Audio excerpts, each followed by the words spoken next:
Once we use the body fold, we end up on the side in some form or fashion. Okay, we hit some way. We're going to work into side control here. In side control, I need to establish the hand that's close to the head. It's going to establish the cross face. Depending on how long your arms are, you may be able to grip it here. It may be on the shoulder. It may even be on the neck if you have really short arms. Me, because I have long arms, I try to reach all the way, put my fingertips into his shoulder and pull him towards me a little bit.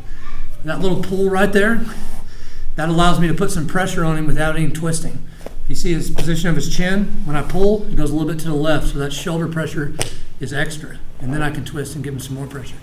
Okay? My left leg is going to end up somewhere about that shoulder. The back leg, which is important, needs to be tracking the hip at all times. Okay? So it's right on the hip. Just by we move into side control.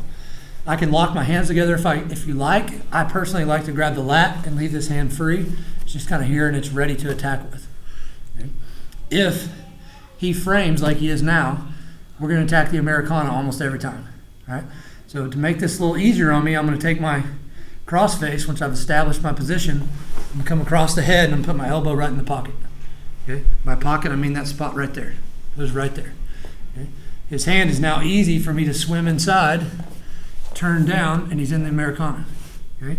Right hand comes on top, goes palm down as well. Okay? Finishing the Americana, I'm always going to take the elbow down. Okay? Then we do like a reverse motorcycle, like you're giving the motorcycle gas. Go this way to lock his elbow, and now I paint the mat with his fingers, and he taps. Okay?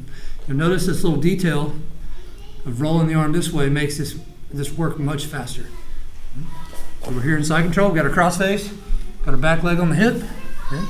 I'm going to come over, put my elbow in the pocket. That isolates his arm, gives me 2 versus 1, and it puts my elbow in perfect position for the Americana to work. Okay? I roll inside, go palm down. Okay? Other hand on my wrist, palm down. Always go down as far as I can.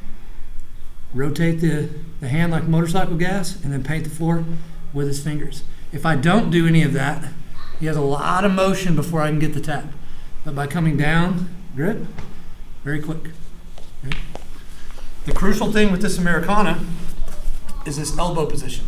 I want to try to never compromise where my elbow is. A lot of us think about the Americana, and we'll come up here and we'll push, and our elbow lands weird. See, his arm is not 90 degrees now. It's usually more than 90-degree angle, which makes it easy for him to extend it out, and I lose the position. So by doing it this way, I see the frame right away, put my elbow in the pocket, and it never leaves the pocket. One problem that you might have is you may not be able to get your arm in here depending on the length of your arm. If you need help, I'm going to use this hand, open this up, and that makes it easier. I come in, his arm is automatically always in a 90. Okay? If my elbow's in the pocket and on his wrist, his arm has to be in 90 degrees.